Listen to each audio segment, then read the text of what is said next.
Yeah, my name's David May. I'm with Workers Internationally, and I guess I'm just going to use my 10 minutes to talk about, start off with how the working class can change society, and specifically how the unions, as being the only mass organization that the working class in this country has at its disposal, the role that it can play in that. In this Occupy movement that's developed over the past months, has really popularized the slogan of the 1% versus the 99%.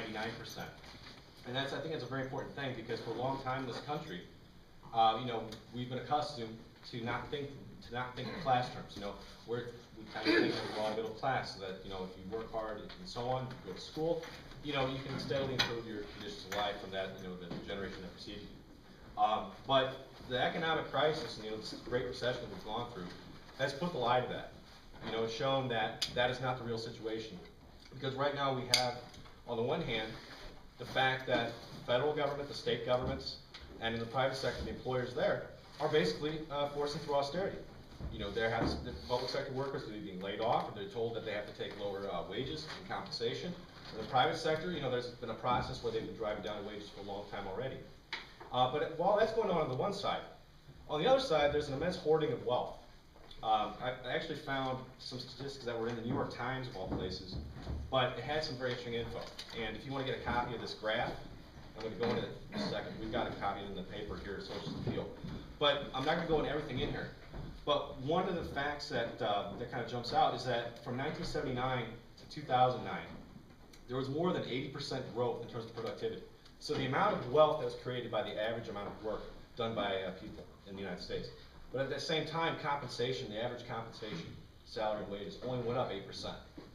Now, at the same time that was going on, there's now a greater concentration of wealth in the hands of the top 1% of earners than there's been any other time since 1928, which is literally almost a quarter of the entire national income is held by just 1% of the population.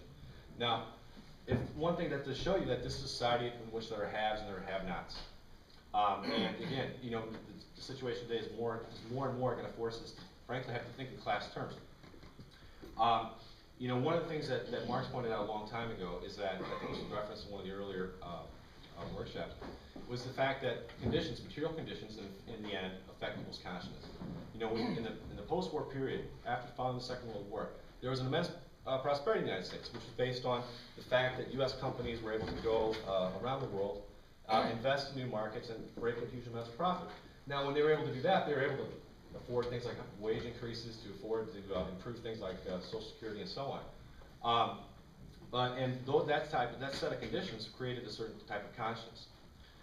This whole idea of the American dream and everything else. But of course, now we've come into a new set of material conditions, which is undercutting all that. Now the question is then, what is the way forward? Now we've seen the American dream basically be destroyed. But now, what do we do is it possible to get that back? Is it possible to go back to this, that situation of the 1950s or 1960s, economically speaking, right? Or is that no longer possible? For my part, as a Marxist, I'd say that's not possible. That situation came about for a specific set of reasons, and it's not possible to go back to that. Now, one of the things about the unions, though, is that especially on the left, is that there's been a tendency to kind of write off basically the unions as a quote progressive force, or something that can bring about change, and so on. And you can look on the one hand, since 1983, the amount of the workforce that's unionized has gone down quite a bit. Today it's like 11.9% from the statistics from last year, whereas in 1983 it was 20%. But despite that, that's still 16 million people that are organized in the unions, for example. And it was mentioned earlier about Wisconsin. If you saw what happened in that movement in Wisconsin, was that initially where you had that attack against the public sector workers, they were able to draw out hundreds of thousands of people into Madison. And it wasn't those weren't just public sector workers, but those were students, those were even some small business people, and people from the community that basically supported that movement. That's kind of basically the colossal power that the unions potentially have to defend these things that are basically being taken away from us right now. But the thing, there's a phrase also that, without the permission of the working class, not a wheel turns or a light bulb can shine. Because, the workers, even though it may seem that, we have very little power in this society, we don't have any real say-so in terms of the government, other than getting to vote for one party or the other every 4 years, But in the end, because of that relationship that the working class collectively has, the means of production, it can actually shut down society. and basically make its power felt. But then again, it's a question of that power is only the potential unless it's actually realized. You know, it's not just a matter of people's conscience of realizing we have the power, but it's also, when we look at the question of the unions and the movement generally, the question of that movement's leadership and what are its policies, where is it taking them?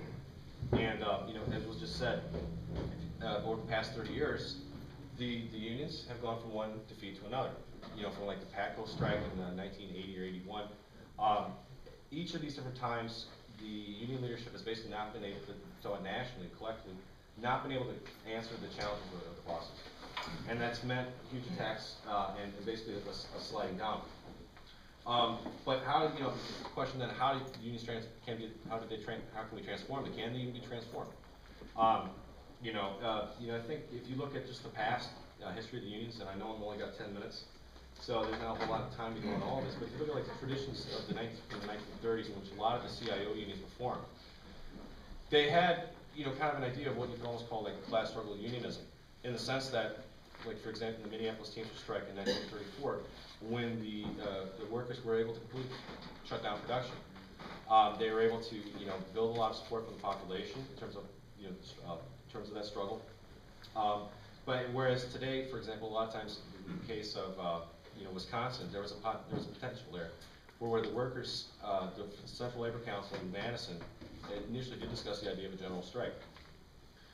In the end, they went away from that idea and they went towards having a recall referendum. You know, in the end, but if they had been able to go towards the idea of towards implementing a general strike and actually mobilize to implement it, that would have been able to stop the attacks of Governor Walker in his tracks immediately. But that you know, that's the kind of potential that's held there. But you know, in terms of not just the idea of basically having a more militant policy in the unions, but it's also the idea of what are the unions doing politically. You know, right now the unions, they support the Democratic Party. They give a lot of money to the Democratic politicians every year, and this has been going on for more than 50 years.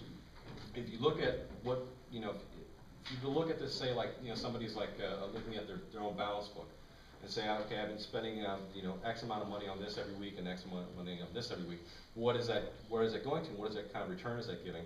You see that the money that the unions have thrown at the Democrats for decades and decades haven't given much at all for any kind of real return.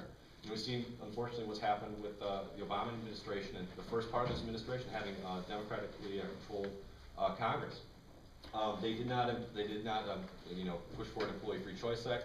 And in fact, now you have a situation where this congressional super committee, so-called, is basically deciding what cuts to make to Social Security, Medicaid, and so on. And the Democrats are, unfortunately, they're just basically in a position where they're bargaining with Republicans for how much to cut, not whether or not they will basically try to make the rich pay for the crisis or try to raise taxes on the rich. They are more intending just to go ahead and try to make as, you know, quote, less painful cuts as possible. But since I'm about at the 10-minute mark, I'm going to leave it there. And